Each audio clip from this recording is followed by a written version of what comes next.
The council chamber was vast and cold. The walls rose high, made of dark metal that reflected no light. In the center of the room sat 7 representatives from 7 different species. They had been meeting for 3 hours. Nothing had been decided. The colony was dying. Everyone in the chamber knew this. A distress signal had come through 4 hours ago. The swarm was coming. They asked for help. The council listened. They always listened. But listening and helping were 2 different things. "The colony is not essential to our alliance," said the commander. His voice was flat and empty of feeling. "We have limited resources. We must use them wisely." "They are still members," said another voice. It belonged to a diplomat. They were known for caring about their weaker neighbors. "We cannot abandon them." "We can and we will," they said. "The swarm has destroyed 7 star systems in the last year. It is an unstoppable force. Sending ships to the colony would only waste resources that could protect other worlds." The diplomat had no answer. The truth was simple and harsh. The council did not want to die for the vote took 5 minutes. 4 representatives voted to ignore the distress call. 2 abstained. 1 voted to help. The motion to send aid was defeated. The colony would face the swarm alone. 1,000 light-years away, Captain Jacob sat in his small office on the Aurora. The Aurora was not a warship. It was a research vessel built to study distant stars and unknown worlds. It had no weapons of real power. It had no military crew, but Jacob did not care about any of that. The message had come through an old channel, one that was not monitored by the main Alliance networks. The message was from Dr. Lisa Martinez. Jacob knew Lisa. They had worked together 5 years ago on a deep space mapping project. Lisa was smart and kind. She was also trapped on the colony. Jacob read the message again. His hands were steady, but his heart was beating faster. "Captain, we have a problem," the message said. "The swarm is 3 hours away. The council has refused to send help. The colony has maybe 12 hours of power left in the defensive shields. After that, we die. If you get this message, if you can help, please come. If you can't, I understand. But I had to ask. This is not goodbye, not yet, Lisa." Jacob closed his eyes. He thought about Lisa Martinez. He thought about the colony. He thought about the people living there, working there, having lives and hopes and dreams. And he thought about the decision he was about to make.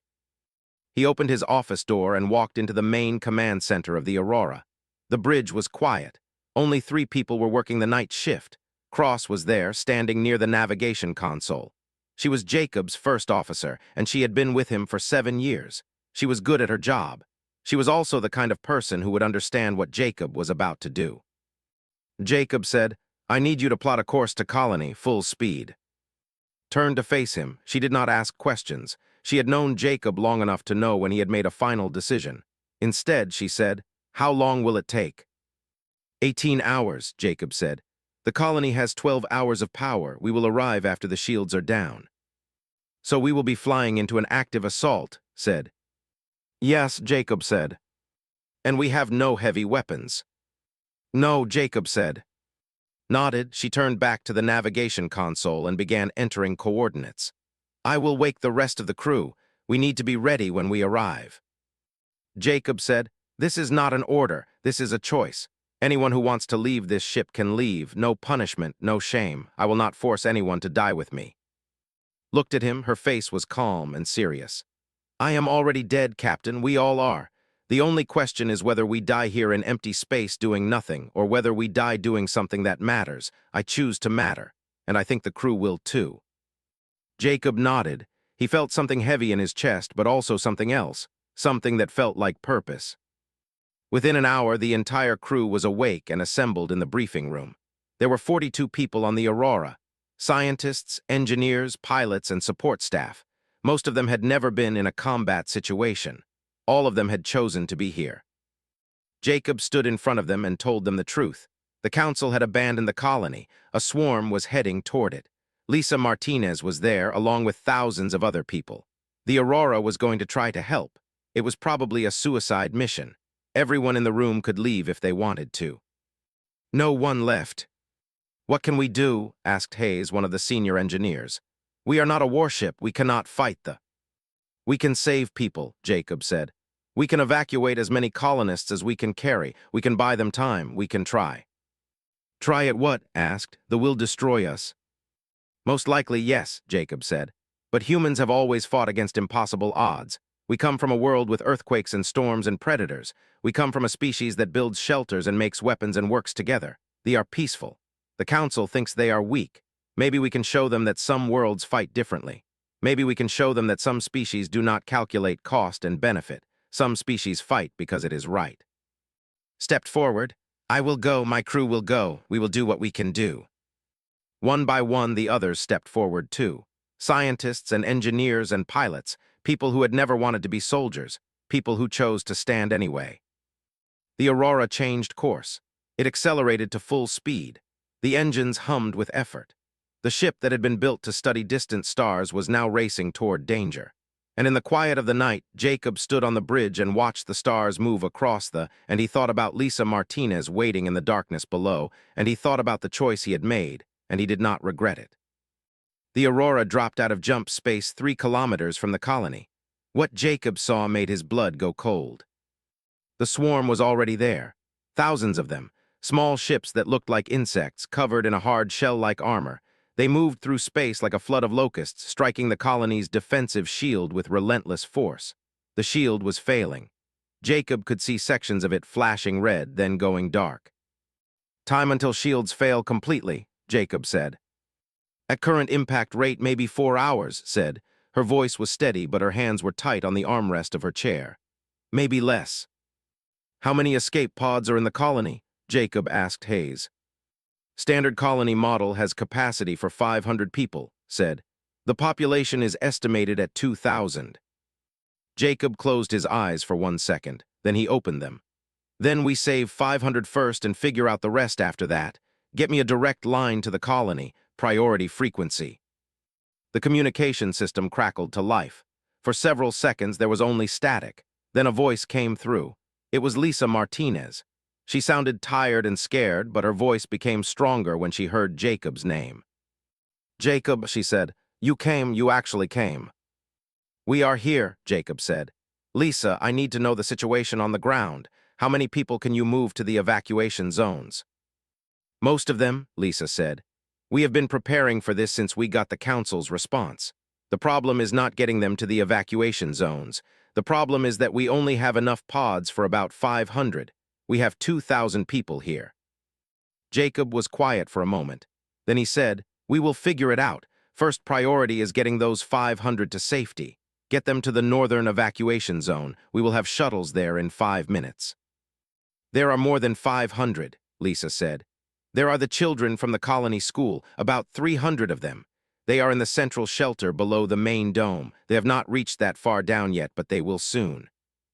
Jacob was already moving, coordinating with the shuttle pilots, organizing the rescue operations. She understood what Jacob was thinking. The children had to come first. We are sending shuttles to the children's shelter, Jacob said to Lisa. Get as many of them as you can to the northern zone. They prefer larger concentrations of living targets. They are not smart, not in the way we understand smart. They are drawn to movement and heat and density. If we scatter the evacuees, they will have harder targets to track. For the next hour, the Aurora's shuttles moved back and forth between the colony and the ship. Each trip was dangerous.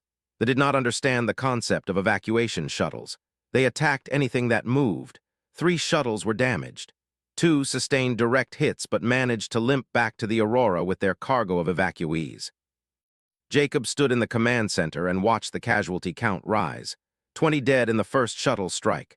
15 more when a fighter collided with a shuttle during takeoff. The children screamed. The pilots did their job anyway, getting the living to safety. Lisa appeared she was no longer in the communications center. She was moving, running through the colony corridors, directing evacuees. Behind her, Jacob could hear the sounds of the colony being torn apart. The walls shook. Lights flickered and died. The shield is failing faster, Lisa said. The colony core is going to breach in less than 3 hours. They will be in the main sectors in 2 hours, maybe less. What about power? Jacob asked. Can we use the geothermal reactor as a weapon? Lisa was quiet for a moment. Then she said, yes, the reactor is fully charged. If we could overload it and trigger a cascade reaction, it would create an explosion powerful enough to destroy a significant portion of the swarm. But the reactor core is 5 levels down. It requires manual activation from the control center. The detonation sequence cannot be done remotely. How long to set the sequence? Jacob asked. 5 minutes if no one is chasing you, Lisa said. Maybe less, but the lower levels are already infested. Anyone going down there would have to get through forces, and there would be no way to get back out before the explosion. Moved closer to Jacob, she did not need to say anything. Jacob already knew what he was thinking. I will go, Jacob said. I am coming with you, said. You are my first officer. The crew needs you. The crew needs you alive more, said. And you will not survive going down there alone. At least let me come. We have a better chance together. Jacob wanted to argue, but he knew she was right. He looked at Lisa waiting in the corridors of a dying colony. He looked at the shuttle data, showing another group of children being transported to safety. And he made the decision that he had made the moment he chose to come to. Get the assault gear, Jacob said to. We have maybe 45 minutes before we need to be in the reactor core. After that, we will have exactly 5 minutes to get as far away from that core as we can. We will not make it, said simply. I know, Jacob said, but we can try to give others time to escape. And maybe, if we are very lucky and very good, we will find a way. Humans have survived worse. Did not look like she believed him, but she went to get the assault gear anyway. 20 minutes later, Jacob and were suited up in environmental gear, and the lower levels of the colony were dark and cold. The gravity generators were failing. Emergency lights cast everything in a sickly red glow. Jacob and moved through the corridors with weapons ready, their footsteps echoing in the silence. Level 4 was empty, so was Level 5, but Level 6 was not. The first they encountered came around a corner moving fast. It was about the size of a human with multiple limbs and a hard exoskeleton. Its mouth was open, showing teeth that looked like blades. It did not hesitate. It attacked. Fired first, the energy weapon hit the creature in the shoulder and it screamed a sound like nothing that should exist in a living world. It kept coming. Jacob fired next, hitting it in the torso. The creature fell and did not get back up. They are not very smart, said, but they are very tough. They do not need to be smart, Jacob said. They only need to be hungry. They moved deeper into the colony. The sounds of them grew louder. They were everywhere, tearing through the lower sections, eating through metal and flesh with equal indifference. Jacob had to choose their path carefully, avoiding the larger groups, moving through smaller tunnels and maintenance shafts. Then they found the children. There were 7 of them, young, maybe 8 to 12 years old by human standards. They were huddled in a sealed maintenance tunnel, sitting in the dark, waiting to die. When Jacob opened the sealed door, the children's eyes went wide with fear. One of them screamed. It is okay, said, lowering her weapon. We are here to help you. Come with us quickly. The children did not move. They looked at each other with eyes full of hopelessness. One of them said something in the language. Lisa had been teaching Jacob some basic words during the shuttle operations. He recognized the word for death. No, Jacob said firmly. Not death, not today. You are coming with us, all of you, right now. Was already picking up the smallest child, a little girl who looked like she had been crying. The other children started to move, drawn by certainty, and the fact that she was treating them like they mattered, like they were worth saving. There were now 3 humans and 7 children moving through the darkest, most dangerous part of the dying colony. The time to the reactor core detonation was 40 minutes. The path to the core was at least 30 minutes away, even without obstacles. The obstacles were many. The first patrol came around a corner just as they were crossing Level 7. There were 4 of them, moving in a kind of formation, their senses tuned to find living prey. Jacob pushed the children toward a side passage and told to keep them moving. I will buy you time, Jacob said. Jacob no, said. If you stay here, you die. I know, Jacob said, but if I do not stay here, all of them die. Go, move, I will catch up. Wanted to argue? Jacob could see it in her face. But the children were crying and they were getting closer, and there was no time for argument. Took the children and ran deeper into the colony. Jacob turned to face the creatures. He had 4 energy weapons. He had tactical knowledge. He had the understanding that he was one man with a limited amount of ammunition facing creatures that did not feel pain and did not stop until they were dead. He also had something else. He had a reason to fight. The children that was leading to safety, the evacuees on the shuttles, the people depending on him. He moved to a junction in the corridor where 4 passages met. He fired at the hitting one. Then he ran. The creatures followed as he knew they would. They were driven by hunger and instinct. Hunger brought them to him. Instinct made them pursue. Jacob led them through the colony, away from the path and the children were taking. He used the colony's failing systems against them. He triggered emergency doors that closed in the creatures' faces. He flooded one passage, forcing them to detour.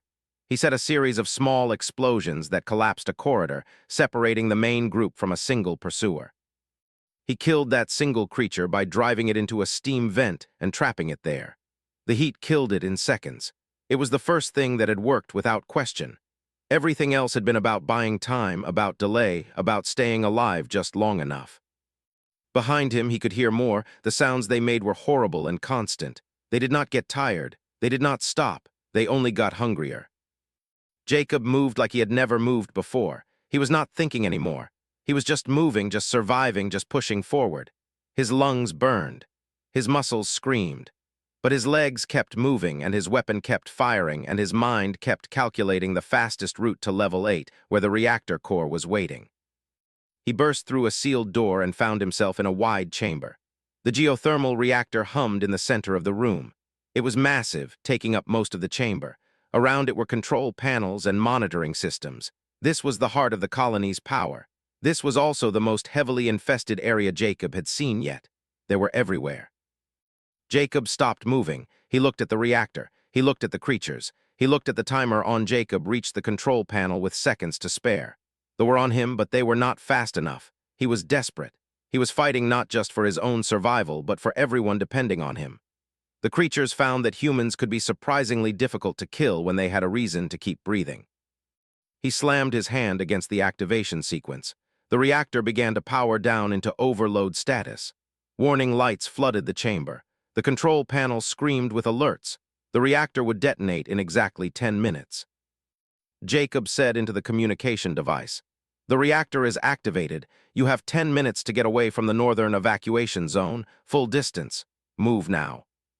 "What about you?" His voice came back immediately. "I am working on it," Jacob said. "Just move."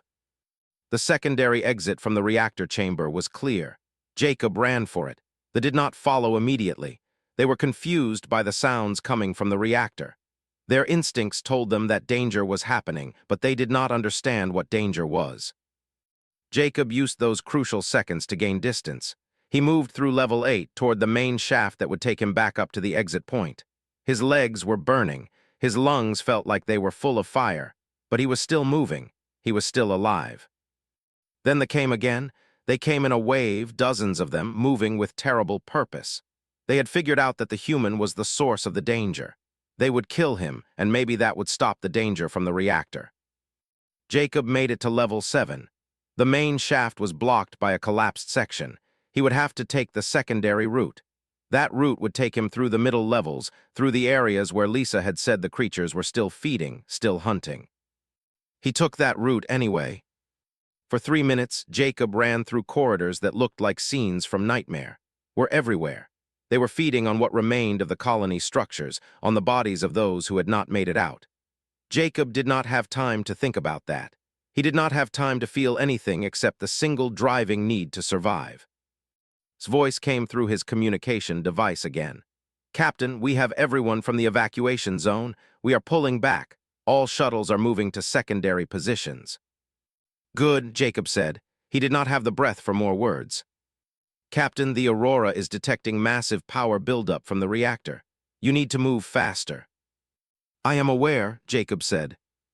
The 4th level was chaos. The shield above the colony was finally failing completely. Jacob could hear the sounds of the structure coming apart. Metal screamed. Pressure systems exploded. The whole colony was dying, collapsing in on itself. In the upper levels were too busy tearing the structure apart to notice what was happening below. Jacob had 6 minutes left. He burst through a sealed door and found himself in a wide corridor with multiple exits. One exit led up, toward the ship. The others led down, toward the reactor core, and blocking 3 of the exits was a cluster of that must have been at least 20 strong. Jacob did not hesitate. He fired. His energy weapon cut through the creatures. He ran. Some of them died. Some of them did not, and they came after him with hunger and rage. He took the exit that led up. He was climbing now, moving through the internal passages, climbing toward the surface of the dying colony. His vision was starting to go. His legs were threatening to give out. But he was still climbing. He was still fighting. 3 minutes to detonation.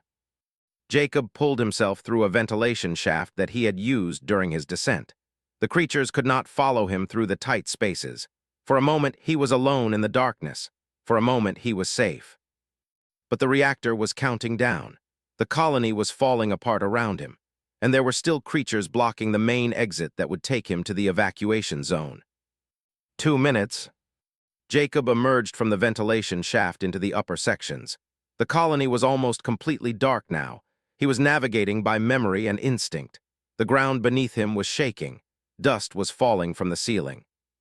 He could hear the sound of the shuttles waiting above the colony. He was close, so close. 1 minute. He burst through the final sealed door and found himself in the evacuation chamber. There were here too, but only a handful. They were the last of the creatures that had followed him up from the lower levels. Jacob's weapon was almost out of power. He used the last of it to clear a path. Then he ran for the emergency exit that would take him to the surface of the colony, to the waiting shuttles above. They came after him. They were fast and they were angry.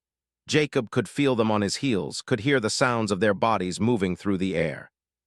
He burst through the final door and into the open air of the colony surface. The shuttles were directly above him. The evacuation beam was already lowering. 30 seconds to detonation. It caught his shoulder. Jacob felt its mandibles trying to close around his arm. He twisted hard, tore himself free, and dove toward the evacuation beam. The creature snapped at him, missing by inches. 10 seconds. The beam pulled him up. He was moving upward, away from the creatures, away from the dying colony. Above him, the shuttles were already moving, pulling away to a safe distance. The reactor detonated. The explosion was massive and brilliant and terrible. It lit up the night sky with the light of a small sun. The colony's lower levels simply ceased to exist. The explosion traveled upward, creating a shock wave that pushed Jacob's shuttle forward. The creature that had caught him was vaporized in the initial burst. The evacuation beam cut out. Jacob was suddenly falling. For a fraction of a second, he was weightless and alone and heading downward into the fire and light of the explosion below. Then the shuttle's emergency grab rope caught him. Strong hands pulled him inside. He felt its grip on his arm, pulling him fully into the shuttle. "Get us out of here," screamed to the pilot. "Already moving," the pilot said. They had maybe 3 seconds of lift before the shock wave hit.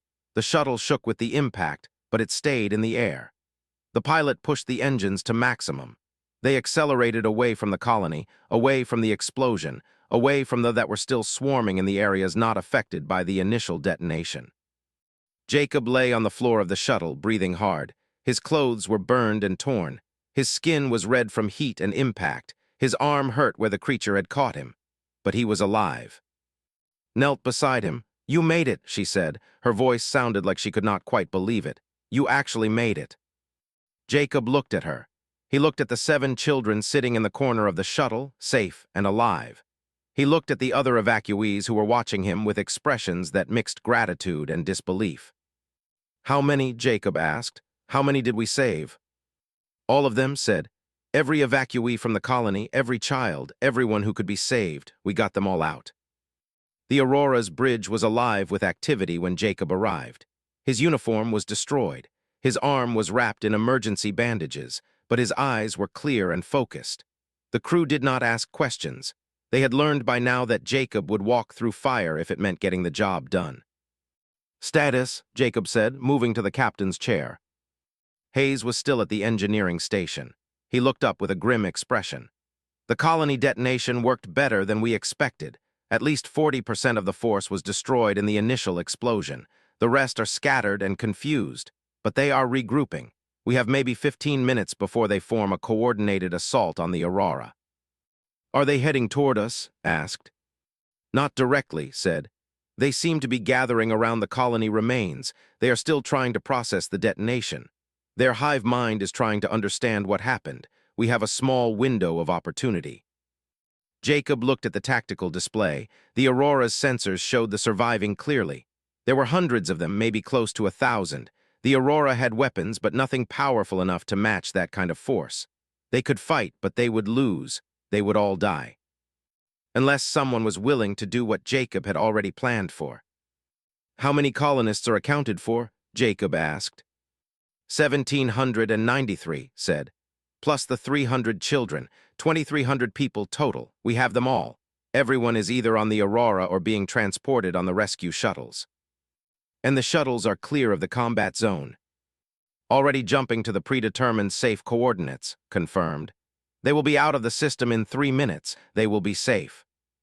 Jacob nodded. He looked at the display again. They were starting to move.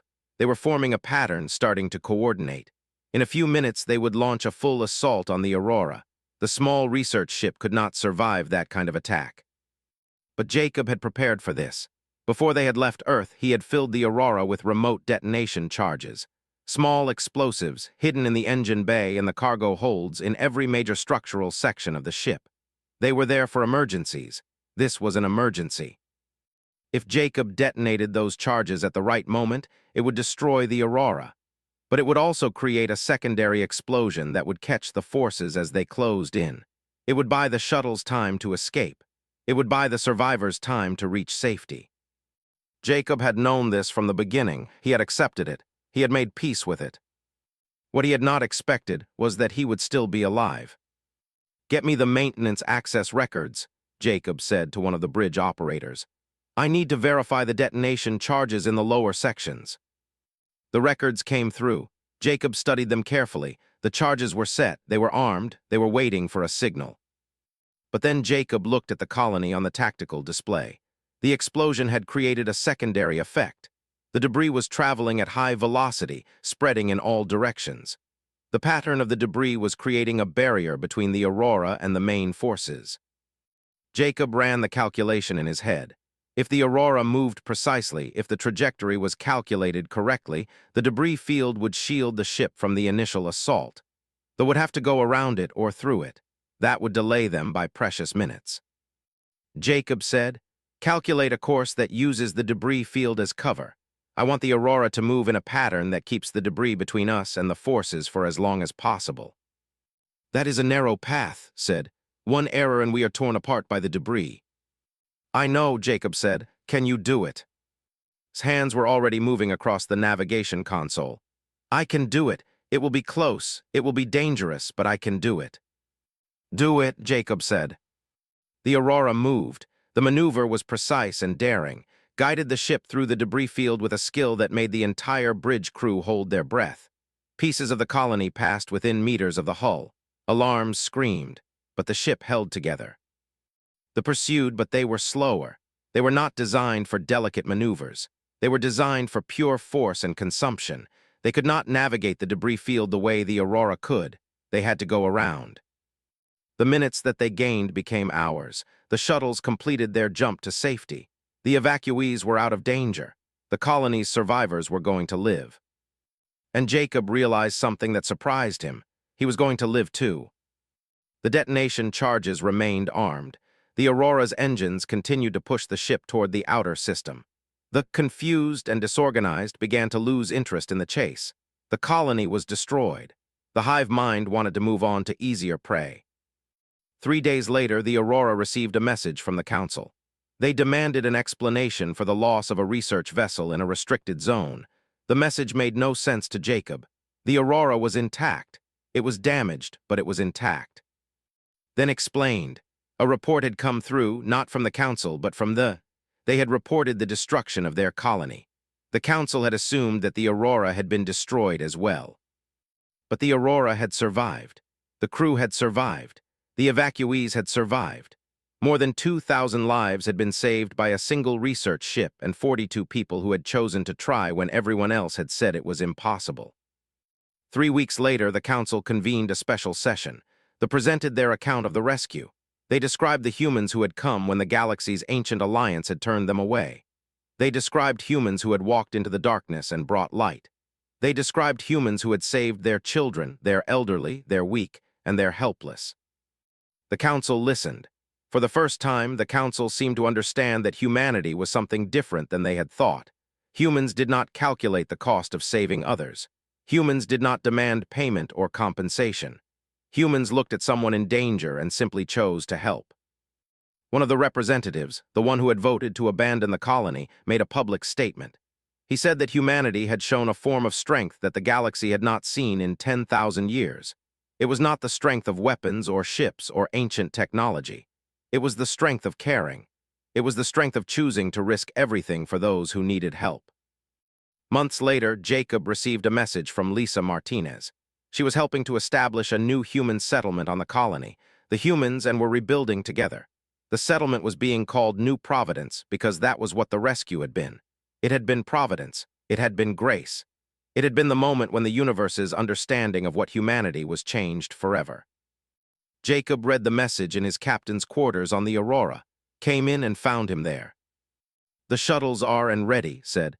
"We are being offered our choice of assignments. We can go anywhere in the galaxy. We can do anything. We have become famous, Captain, or at least you have." Jacob stood and looked out the viewport. The stars were beautiful out here. They always had been. The Aurora had always been a ship built to explore them. "Send a message to the command," Jacob said. "Tell them we are accepting the assignment to map the outer reaches. There are other colonies out there. There are other people in danger. Someone needs to be ready if they call for help." Smiled. "I thought you would say something like that." "Most die by dawn when they face Jacob said. "When they face threats that everyone says are impossible to overcome. But that is not how humans work. We do not accept impossible. We do not surrender when people need us. We simply try. And sometimes trying is enough." He looked at, "That is what we do. That is who we are. For some species, it is just a calculation. For us, it is just another day." The Aurora's engines hummed to life. The ship began to move, heading toward new stars, new worlds, new people who might need help. On the bridge, 42 humans prepared to do what humans did best. They prepared to fight for those who could not fight for themselves. They prepared to save those who could not be saved. They prepared to live when death seemed inevitable. And they prepared to do it again, and again and again, for as long as breath remained in their bodies. Because that was what humans did. That was all they had ever done. And it was enough. Jacob closed his eyes. The Aurora was already moving to recover the other shuttles. The swarm was in chaos, reeling from the loss of their main forces. For the first time since the rescue operation had begun, it felt like humanity might actually survive this day. But Jacob knew the operation was not over. There was still a threat. The fight was not finished. They had won a battle, but the war was still happening above the colony, in the space where the Aurora was still defending against the remaining swarm forces. Jacob forced himself to his feet. "Get me to the bridge," he said to. "The fight is not over yet." His wrist, showing him that he had less than 5 minutes before he needed to activate the detonation sequence. Behind him, more creatures were coming. In front of him, the path to the reactor control center was blocked by a wall of alien bodies. For the first time since he had made the decision to come to, Jacob doubted. Not in his choice, not in what had to be done, but in whether he could actually do it. Then he heard his voice on the communication channel. "Captain, we have the children. We are in the northern evacuation zone. The shuttles are ready. We just need time." Jacob did not respond. He simply turned and ran toward the reactor control center, screaming a sound that came from somewhere deep in his chest, a sound of defiance and rage and the pure will to survive, the turn to face this new threat. And Jacob, captain of a research vessel that was never meant to be a warship, went to war. The shuttles were stopped. The remaining evacuees in the colony would have to move on foot or through the internal passages. It was not much of a chance, but it was what they had. Lisa was waiting for them at the entry dock when they arrived. She looked at Jacob and in their gear, and she understood what they were about to do. She did not try to stop them.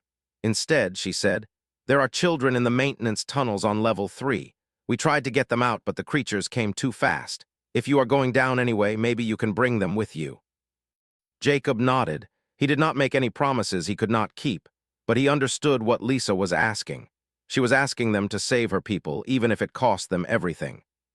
"Stay alive," told Lisa. "Get the others to the northern zone. We will do what we can." They entered the colony together, 3 humans and 1 guide. Behind them, the colony shook with impacts.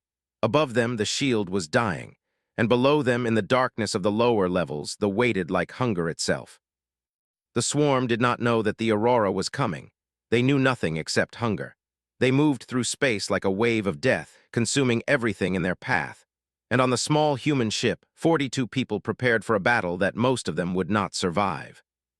But they were human, and humans did not surrender, not when people needed them, not when it was right. They flew toward the light,